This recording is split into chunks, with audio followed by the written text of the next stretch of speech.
ছাত্রদলের হয়ে কেন প্রশাসন কাজ করে? প্রশাসনের উচিত প্রত্যেকটা সংগঠনকে সহযোগিতা করে, এমন ভাবে তারা নিজেদেরকে প্রকাশ করে যে তারা মনে হয় কোনো গুপ্ত রাজনীতি করছে বা গুপ্ত সংগঠনের সাথে আছে। আসলে দেখেন, ডাকসু কিন্তু 2019 সালে একটা ফ্যাসিস্ট সরকার আমলে নির্বাচিত হয়েছে। তো সেখান থেকে বিবেচনা আনলে দেখা যায় যে তাদের ওটা মনে হতে পারে যে একটা দলকে কেন্দ্র করে। আমি বিশ্বাস করি এইবার আসন্ন ডাকসু নির্বাচন 2025 সালে যেটি অনুষ্ঠিত হবে সেটা কোনো দল মত নির্বিশেষে থাকবে না। যিনি নেতা হবেন তিনি প্রত্যেকটা শিক্ষার্থীর চাহিদাকে, তাদের বিভিন্ন রকমের যে মত, তাদের যেই চাহিদাগুলো সেগুলোকে নিয়ে কাজ করবে, তাদের যে সমস্যাগুলো সেগুলো নিয়ে কাজ কাজ করবে।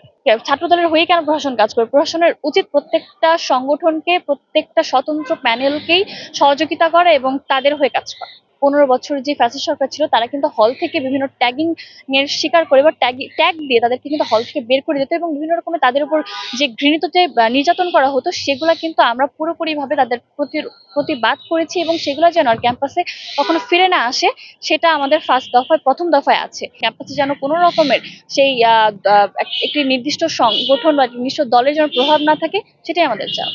আমি তো সেদিন হচ্ছে মবের শিকার হয়েছিলাম ফজিলাতুন্নেসা মুজিব হলে। সেদিন যে মবের সৃষ্টি হয়েছিল তার পুরোটা আমার উপর হয়েছে। তো আমি কিন্তু একদম সময়ের সাথেই কিন্তু আমি সেদিন ছিলাম, মানে অন টাইম উপস্থিত ছিলাম।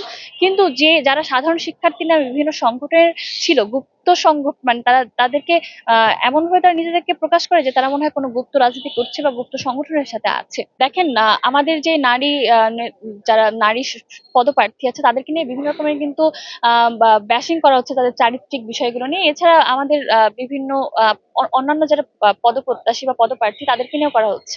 তো আমি চাইবো যে এই গুপ্ত রাজনীতি থেকে বের হয়ে এসে একটি সুন্দর এবং সুশৃঙ্খল ডাকসু যেন নির্বাচন অনুষ্ঠিত হতে পারে। সেক্ষেত্রে প্রত্যেকটা সংগঠন যেন সহযোগিতা করে, এটাই আমার কাম।